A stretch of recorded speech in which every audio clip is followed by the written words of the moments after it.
გუშინ ქართული ოცნების ბანდიტმა ერთ-ერთმა ლიდერმა ირაკლი კობახიძემ თქვა, რომ ჩვენო მზად ვართ დებატებისთვისო. დებატების კულტურა უნდა დაბრუნდეს ჩვენს ქვეყანაში. ბევრი მათ შორის მეც მოდი ასე ვიტყვი, ტაქტიკური მოსაზრებების გამო, ტაქტიკური არგუმენტაციით ავყევით ამ ბანდიტის ამ შემოთავაზებას. თუმცა ჩვენს კრიტიკულად განწყობილი საზოგადოების ნაწილში არიან მოქალაქეები, რომლებიც ამგვარ დებატებზე თანახმანი არ არიან.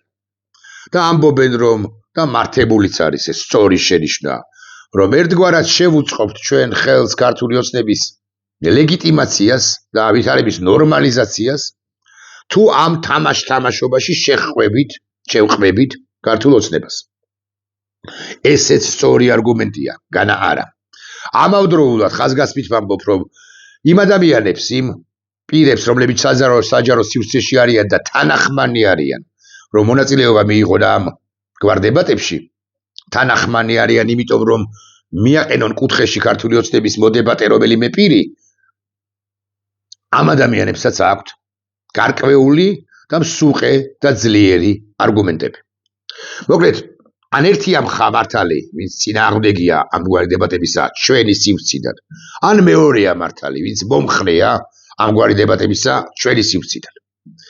მაგრამ ორივე მართლები ვართ, ვინც ამბობს, რომ ქართული ოცნება არის ბანდა, სინდიკატი, ტერორისტთა დაჯგუფება და ქართული ოცნება ტერორისტთა დაჯგუფება არის უკვე რახანია.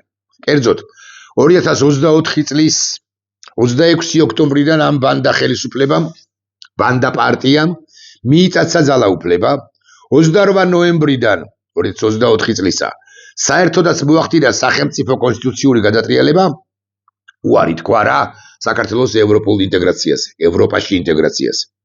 ძალაუფლება შეინარჩუნა და მანამდეც, ანუ 24 წლის 26 ოქტომბრამდეც და 24 წლის 28 ნოემბრიდანაც გაამკაცრა უკანონო კანონები, რეჟიმი მოაძლიერა, დაიწყო და განაგრძო ადამიანთა დაპატიმრება, ვინც იქნება ესროლა ქიმიური იარაღიც კი დაუპირისპირა, ქიმიური იარაღიც კი მშვიდობიან დემონსტრანტებს 28, 29 და 30 ნოემბერს 2024 წლისა, 1 2 და 3 დეკემბერს 2024 წლისა.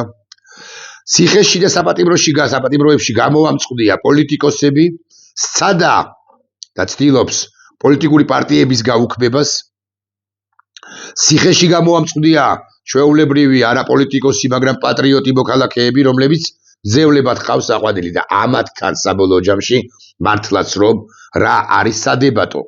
ანუ პოლიტიკურ იმ ბანდა სინდიკატ ტერორისტულ დაჯგუფებასთან, რომელმაც საქართველოს 10 წლეულებით უკან დახია და რომელიც ცდილობს, რომ საქართველოს როგორც ქვეყანა ახერხებს კიდეც ამას ერთგვარად, თუ გნებავთ ასე ვიტყვი, საქართველოს როგორც ქვეყანა გაუქმდეს და იქცეს რუსეთის გუბერნიად. შეიძლება თუ არა დებატებში შესვლა მიხა ცხაკაიასთან, სერგო ორჯონიკიძესთან, ფილიპე მახარაძესთან, მამია ორახელაშვილთან, ბუდუ მდივანთან და ასეთი პირების ამგვარი ჩვენი წარსულიდან ამგვარი ტერორისტების ჩამოთვლა გასაკვირველია შეიძლება ბევრჯერ და ხშირად და ინტენსიურად და დაუღალავად შეგიძლია 20-30 ათეული, 3 ათეული მაინც, 30 ათეული ალბათ არ გაგახსენდა, მაგრამ 3 ათეული მაინც, 4 ათეული მაინც გაგახსენდეს იმ ბოლშევიკებიდან, ამ ბოლშევიკების, დღევანდელი ბოლშევიკების ეპოქაში.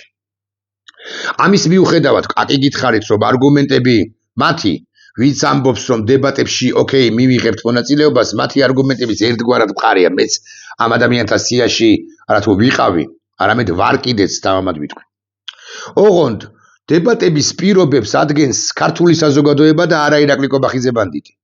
დებატების პირობებს ადგენს ქართული მედია, რომელმაც უნდა მოიწვიოს მხარეები და არა ქართული ოცნების ბანდის რომელიმე წარმომადგენელი. დებატების პირობებს ან თამაშის წესებს თუ გნებავთ ასე ვიტყვი, ხკარდახობს ჟურნალისტი და არა რომელიმე ბანდიტი აბასთუმნის უღრანებიდან.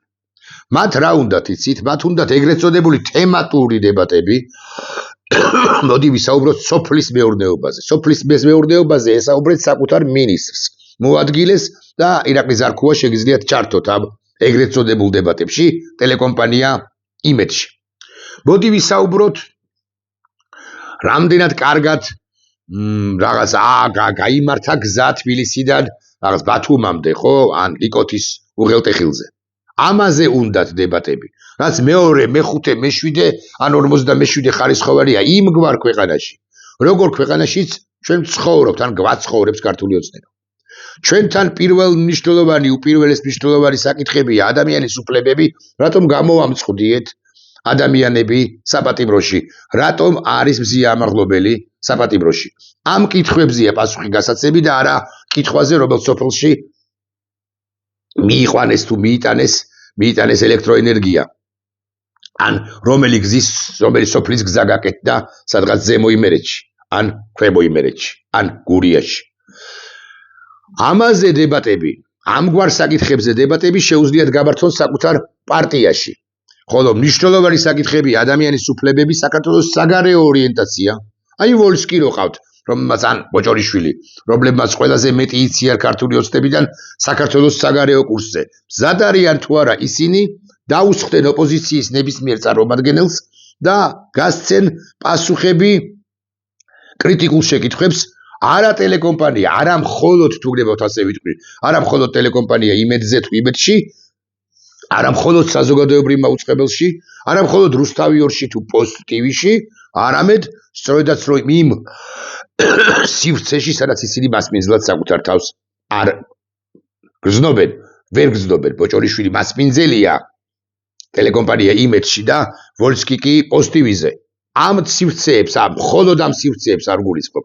დაუსხდებიან თუ არა ისინი პოლიტიკოსებს, რომელთა ნაწილის გაუქმებასაც სხვათა შორის ისინი ფიქრობენ და იმაზე ლაპარაკობენ, რომ სამ პოლიტიკურ პარტიას გააუქმებენ. აი, სწორედ ერთ-ერთი გასაუქმებელი, ეგრეთ წოდებული გასაუქმებელი პარტიის წარმომადგენელს, მაგალითად თინა ბოკუჩავას ნაციონალური მოძრაობიდან.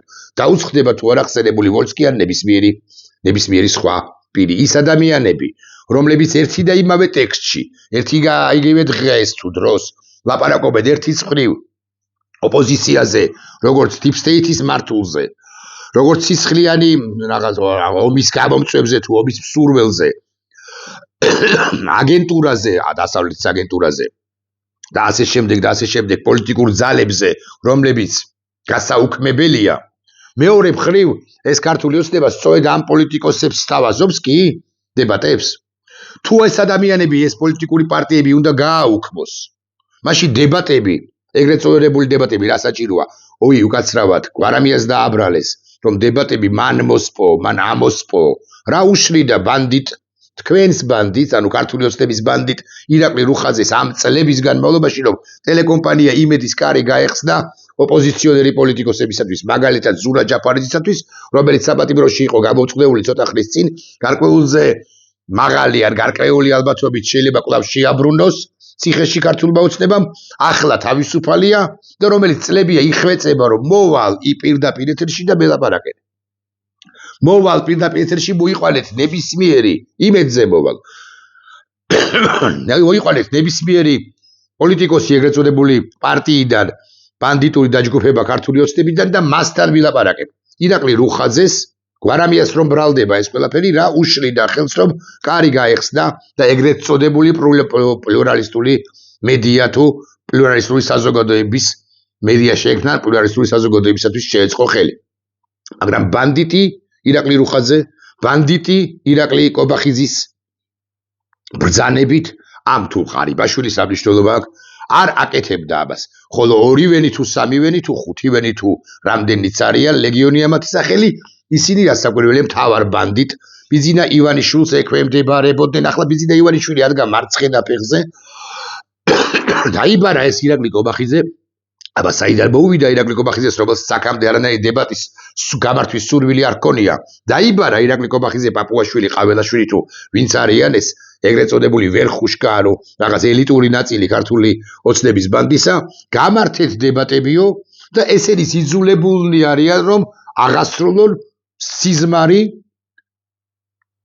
ბანდიტი ბიძინა ივანიშვილისა, შეასრულონ სიზმარი ბიძინა ივანიშვილისა, ის ზმანებანი, რომლებიც აქვს აბასთუმნის უღრანების ბინადარს, ხანდახან, ოღონდ ბიძინა ივანიშვილს არ დაუკონკრეტებია და არ უთქვამს, რომ მაინც და მაინც ნაციონალურ მოძრაობასთან გამართეთო, ან კოლექტიურ ნაციონალურ მოძრაობასთან გამართეთო, ვინ იცის და იქნება ის გულისხმობდა მაგალითად პროქსი პარტიებს.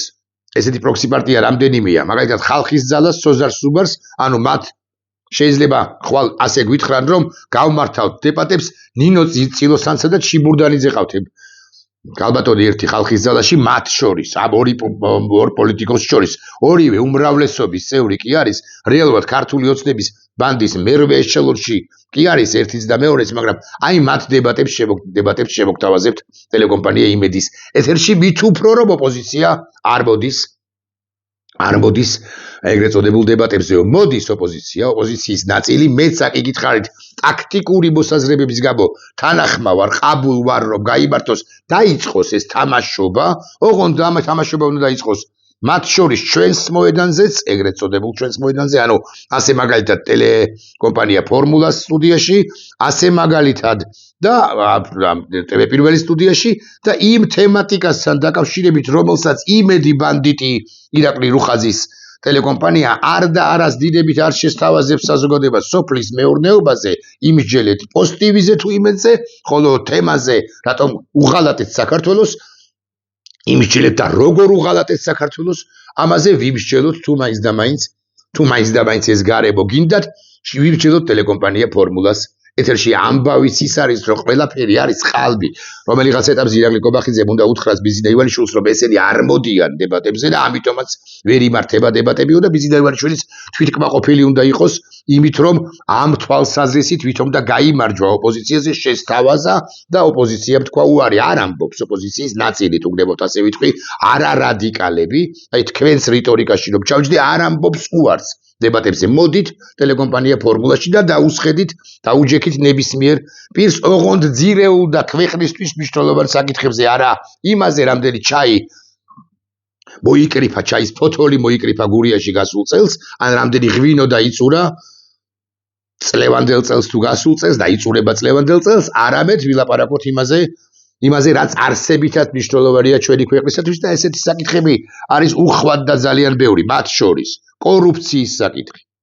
რატომ არის ამდენი კორუმპირებული მაღალჩინოსანი ქვეყანაში?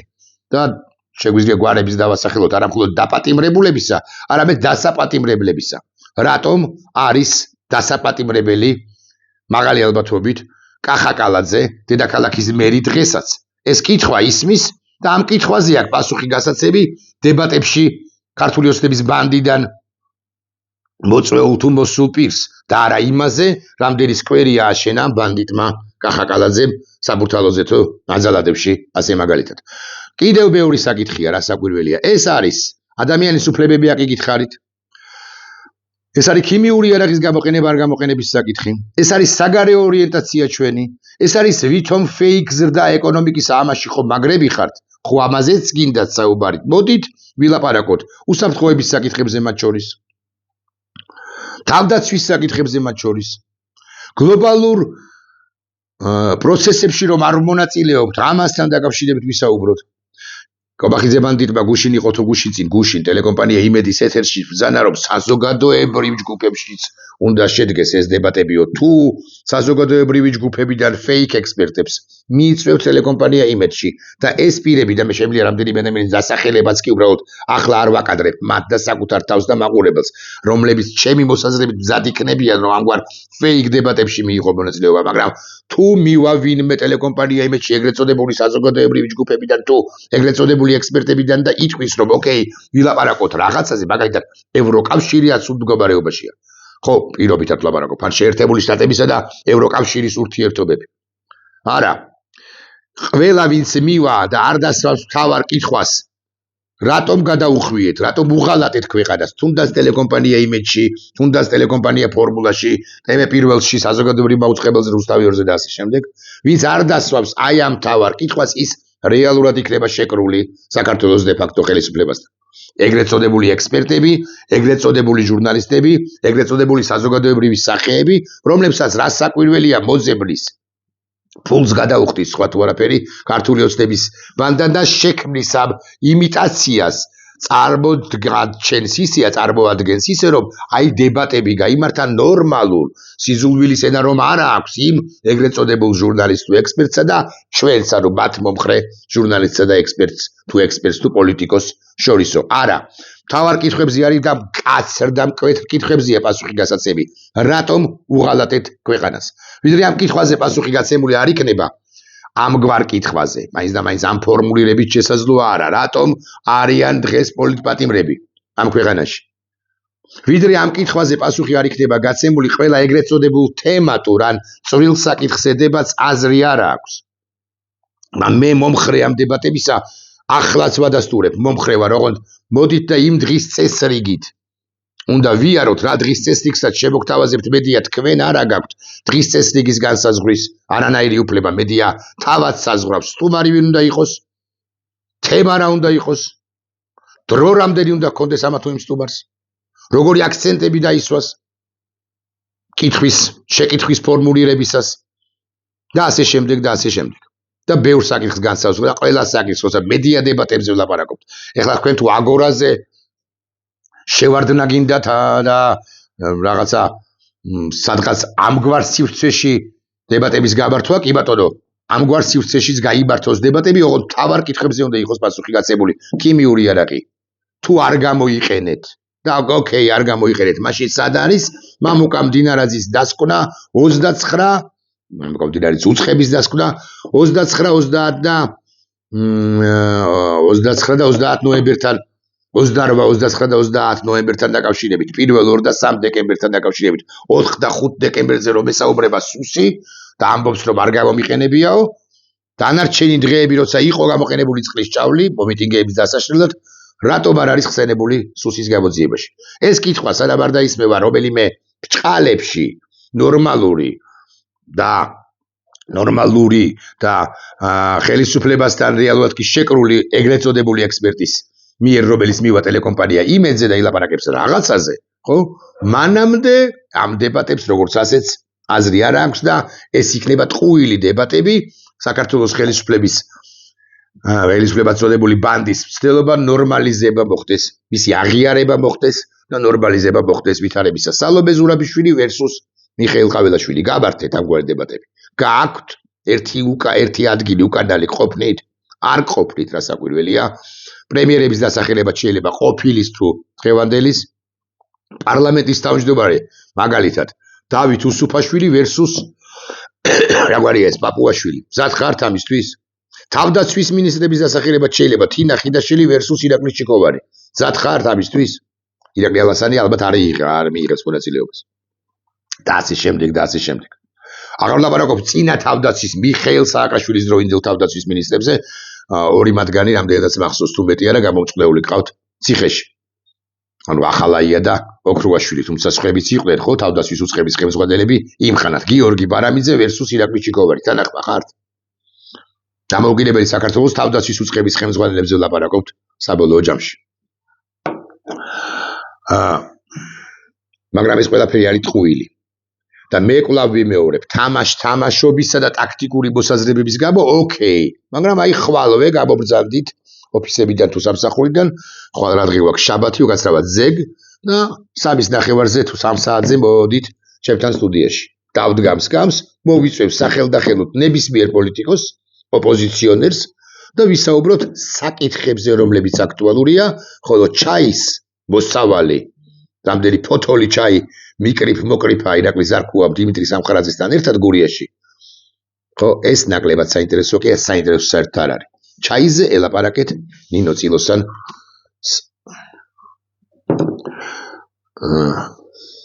თქვენი პარტიიდან და აგრეთვე მაკა ბოჭორიშვილს.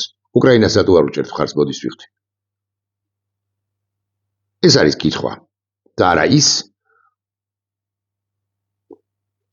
არა ის რა დღის წესრიგსაც გვთავაზობთ თქვენ ზოგადად. როგორც ეს ყველაფერი ასაც გვთავაზობთ არის ტყუი, იყო არის და იქნება ტყუილი.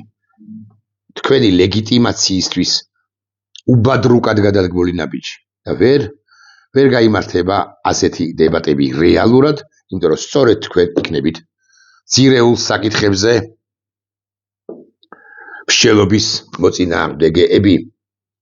დებატის მოწინააღმდეგეები და კრიტიკული კითხვების მოსმენა სწორედ ქართული ოცნების ბანდა სინდიკატ ტერორისტულ დაჯგუფებას არ უნდა. ნახვამდის.